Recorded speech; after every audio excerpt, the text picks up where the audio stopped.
Welcome back to our channel. Fencepost is really excited to have you back too. And the reason he's so excited is today's video is all about him, and we made the mistake of telling him beforehand. I know. And it went to his head. It did. He got a big head. But so this is a video you guys have been asking for, and honestly we've just been procrastinating it a little bit.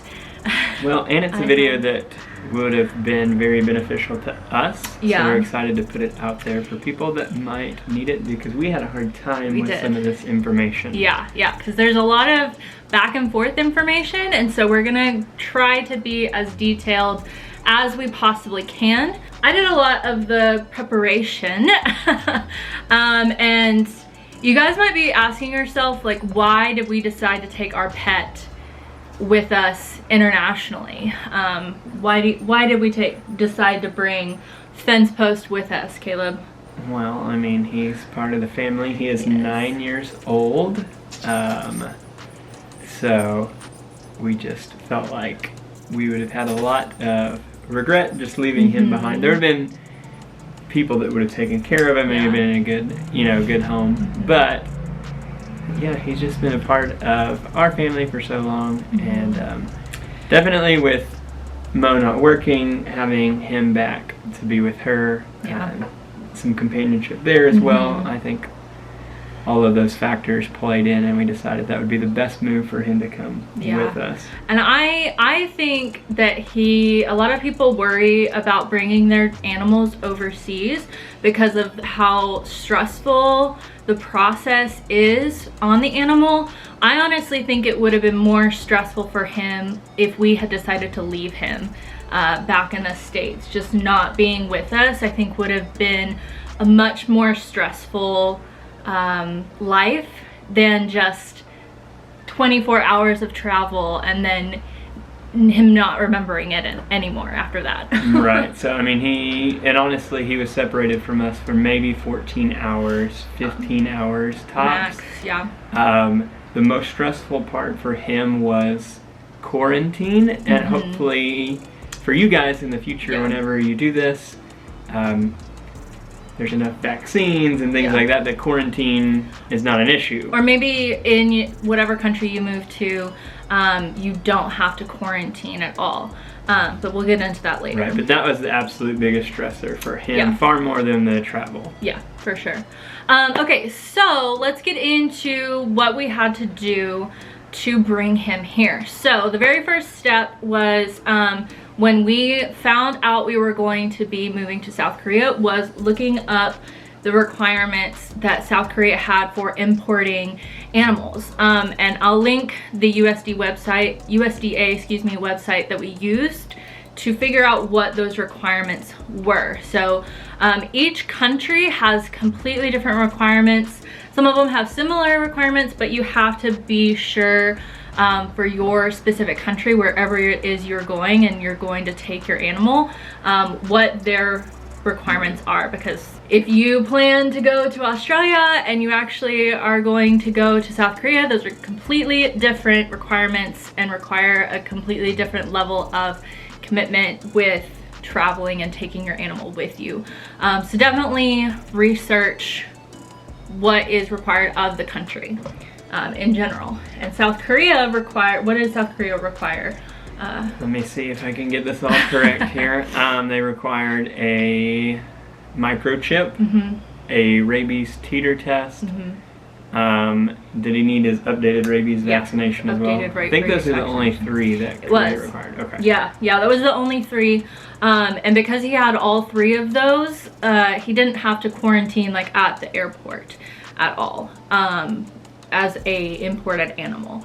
He had to quarantine with us because we had to quarantine for COVID, but not just as an imported animal because he had all of those markers. He didn't have to quarantine. After that, after you research what is just required of the country, you need to research like the best option for you. So is that going to be taking your pet via a shipping company or via an airline? The shipping companies, we looked into those, but with everything to do with COVID and all the crazy stuff right now, it was just not going to be possible for us financially, and just like peace of mind probably too. Yeah, it goes back to we would have had to leave him because they were so booked up. I feel like we researched early enough, but we didn't commit to airline or company early enough. Because, and again, COVID played into that, but it would have been several months after we got here when he would have been finally able to come. And we saw anywhere from 2,000 to 6,000.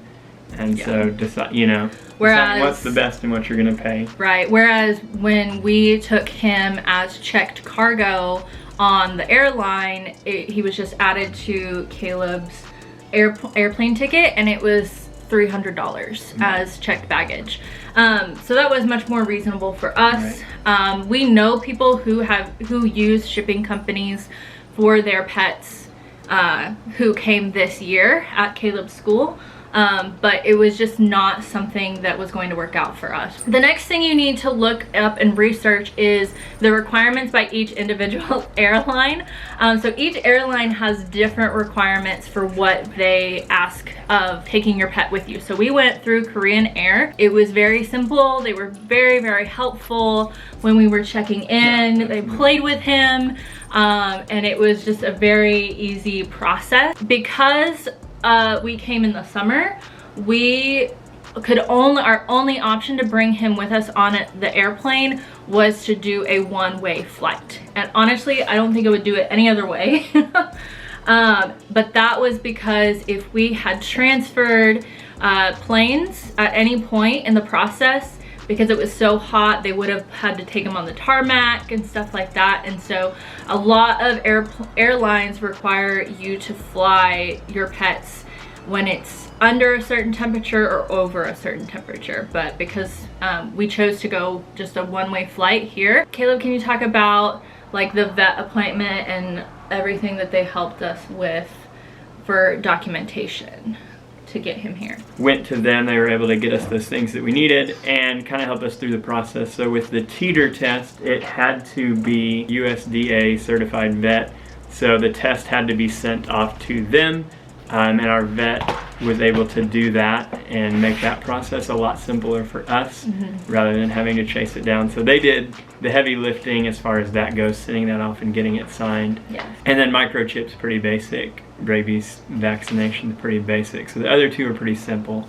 But our vet did help us in getting the teeter test sent off and signed and approved, and, you know, officially all the government things that need to happen to get that official. So for South Korea specifically, we had to have his rabies certification paperwork, which we have right here. He had to have his rabies teeter test form. The certificate for that teeter test was what had to be USDA vet certified. Again, we just had to have his microchip, and once we arrived to the airport, they scanned him and made sure he had a microchip in. So all of that, cost-wise, if you're curious about that, the USDA certified vet form for the teeter test, that alone was $400, right? Yeah, that was the most expensive. That was the most expensive thing, yeah.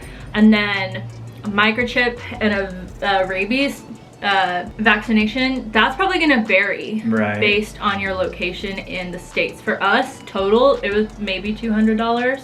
If that. If you're keeping track, cost to fly him at the airport was $300. The teeter test and certification was $400.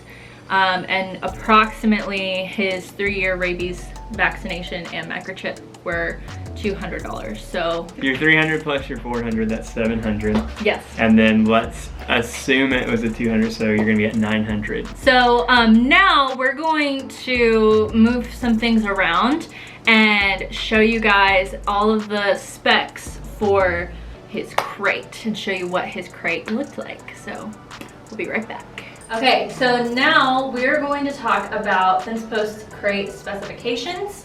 So, all right, so now we're going to talk about Fencepost crate.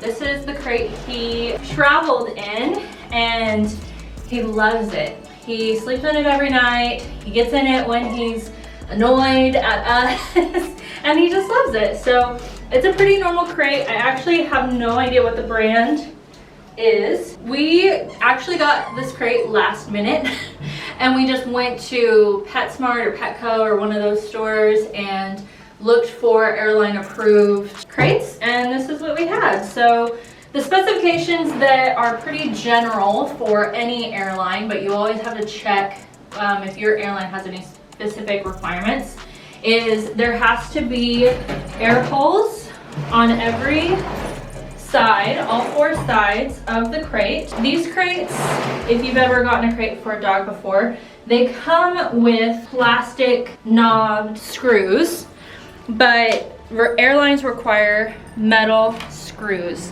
to ensure that it doesn't break or anything. So we went to the hardware store and got the specific nuts that we needed for to keep it secure. It also needed to have a locking latch, and then once the Fencepost was inspected by like TSA and stuff, they added these zip ties. These are tamper-proof zip ties so that we know that no one has messed with his crate. Some other things we got, I put a address card tag on his crate just in case he got lost. We had this little water spigot that we didn't use. We had these screw-in bowls, so you just set them inside the door and then screw them on. I would honestly recommend just using one of these bowls, and we'll get into some bonus tips with what to do with the water, because he knocked one off. Like, no matter what we did, he knocked a bowl off and broke it. That is the bowl requirement. And then I believe the last, or one of the last requirements, were these live animal stickers with the arrows. All of this stuff we got off of Amazon, and I'll make sure to link them below. And then the final thing is we had to make sure to put some sort of absorbent material inside of his crate. So he did have a bed in there, and he has this blanket, or he had this blanket too. And so yeah, that is his crate. Once again, you need to double check with your airline if they have any other specific requirements for a crate. I think the crate and him inside of it had to be 42 kilograms or less. When they weighed him, he barely made that weight, but it worked out. So there has to be specific like dimension requirements too, but that is airline specific, so you have to figure that out depending on which airline you take. Back to us in the living room.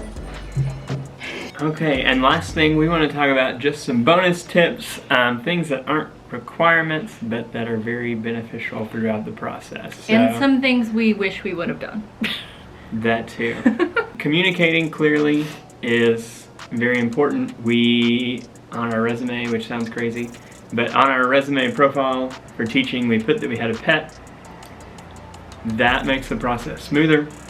They know that when they're hiring you, if they help with housing, I don't know, depending, that might be school or company specific, but if they help with housing, they know that they're looking for a pet specific place, and they know that you're gonna have extra travel accommodations and things like that. And so it's good to have boots on the ground that know you have a pet and can help you on the other end. Yeah. So, side note though, most companies are not going to help you financially with your pet. So you need to be saving enough for that. Right, absolutely. But I would guess my school was very helpful with all the other things. We did pay for it, but they helped so much. And so that communication is important in that. And this kind of ties in research right away. Find out what you're gonna need to do. So like with the rabies test, it had to be done within a month of leaving, but we knew for months that we needed it, so we were able to schedule it and have everything set up so that it wasn't a rush, even though it needed to be done within a time frame. So getting that research in as soon as possible, what you're gonna need for the crate, which you're going to need for your dog or your cat or whatever to enter the country. So that research as soon as possible will alleviate a lot of stress. And I know that might seem simple, but very helpful tip. Very helpful. One thing for the water we did not do, some people do this, we've heard, and the airline told us that some people do this, is they actually freeze the water. Smart. That way it's not spilling on their blankets, on their bedding, inside the crate, and it's going to last them the whole trip. Yeah. They're going to have access to water the whole trip if it's frozen. So that's a smart idea. We did not do that. It worked out okay, but he was very thirsty by the time we got him out of the crate though, so. Right, but it would have been beneficial to do. So then another thing we did, he loves us both, but he does not love us equally. We got it's really him. dirty now. Yeah, it's his blanket now. Yeah. We bought this blanket at Walmart. Like $5. Little flannel, cozy blanket, and about a week before we left, Morgan started using the blanket. She would sleep with it. I slept with it every night. I kept it with me like all the time. Right. Just so it would have my scent on it. He would know like, okay, this is mom. I'm gonna see her at some point because she left this in here for me. He's pretty stressy, so to have that scent, and then, you know, just kind of, this is disgusting, but his favorite toy is lamb chops, so that in there with the blanket, just some of those comfort objects. Again, I know some of these seem like no-brainers, but just so you know, right. And you don't forget. And then again, just let them play. Find a good spot. There's spots near the airport. Wear them out. Yeah. Let them be tired. They'll sleep most of the flight anyways. So. Yeah. That's kind of what our process looked like. I'm assuming it's similar for most people. Yeah, and so we flew directly to Incheon from Atlanta airport, and we kind of just drove around and found some random patches of grass and asked the security guards if we could run him around and let him play, and they were totally fine with it. They enjoyed it, and we went early enough. It was nice and like chill and relaxing, and he got to run around and play and everything. Another thing you might want to do if your like animal is not used to a crate, get them used to a crate as soon as possible. He has been crate trained his entire life. He actually really loves a crate.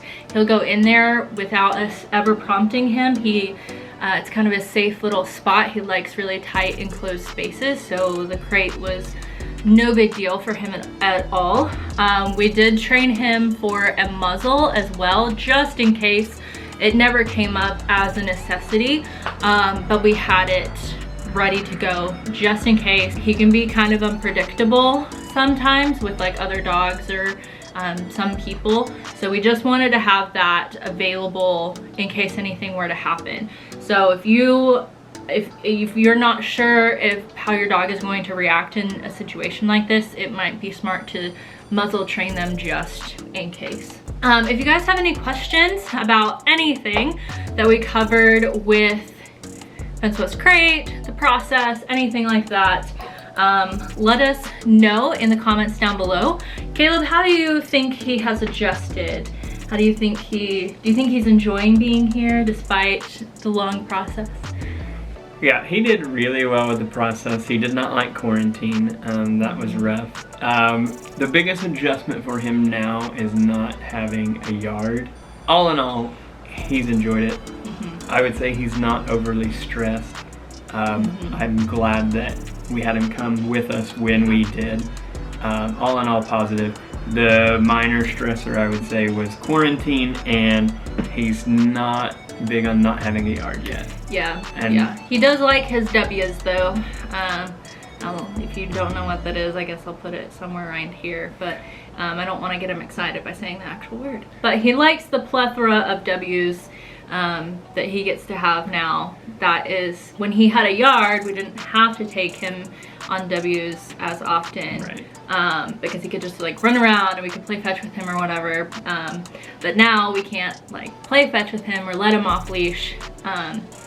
Hardly ever. Like I've done it once, and it was like when no one was around. It's just a different setup he still loves being home with me. He loves being with us. He's an old guy. He's kind of set in his ways and grumpy, but we love him, and we wouldn't. I would have been so upset so many times if we hadn't brought him with us. I think I cried the very first night we got here. I cried because I was so happy we brought him with us. So it's possible. We got so many weird looks from people saying like, why did you decide to bring him, or like, why'd you go through the trouble, and he's family. And we know a lot of people here now that have done it, and it's just kind of, it's much easier than people make it That's seem. what I was gonna say. Everyone acted like it was crazy or like it was this huge stress level. The internet makes so many things so easy. Don't be lazy. You can Google. Yeah. You can click the links in our video. We'll even link some of it. Just a little bit of research and planning. But you're already having to do a lot of things anyways. I don't feel like it added a ton of stress or a ton of extra things that we needed to do. The way we did it, I'm glad we did it this way. Obviously, with quarantining with him, that was a stressful thing, but thankfully we had people here that volunteered to take him out every now and then, and we had potty pads and stuff. That was the most stressful part. But if you're moving somewhere that does not have a quarantine, easy as pie. Do it. Go for it. Absolutely. And it was relatively cheap. Like, I was expecting to spend thousands of dollars, and it was $900. Probably by the time bowls, stickers, everything, you could probably just round it to a smooth, even 1,000. Yeah. In the grand scheme of things, that's not that much at all. No. So we hope you guys enjoyed this video. We hope it was helpful. Again, leave any questions down below. If it was helpful, let us know that as well. We can get a little wordy sometimes. So hopefully we made sense. Hopefully we were able to answer any questions that you guys had. I'll link down below a friend of ours who she used a shipping company. She posted a video of how she did it. So I'll link her video down below as well. So it just shares a different perspective. But she has a bigger dog as well than Fencepost. So there's lots of different possibilities. So we'll see you guys later. Hope you have a great day. Bye. Oh, what else should they do? Subscribe. What should they do? Say subscribe, because I'm so cute. He didn't say it. He botched his line. He was supposed to say subscribe. He said it. He's a good actor. He's not, but we still love him. Bye, guys. Oh, you already No, said you it. do it. You tell I him, can edit Fencepost. out. You tell him, Fencepost. Fencepost. Bring the camera closer to it. What should they do? You ready? Hey, what's the total? I was going to ask you to I don't see know your what the quick total math is. skills. I don't have them. So 300, 400, you're at 9. No. So one thing, we both reached in unison. That'll be on the blooper reel. Yeah.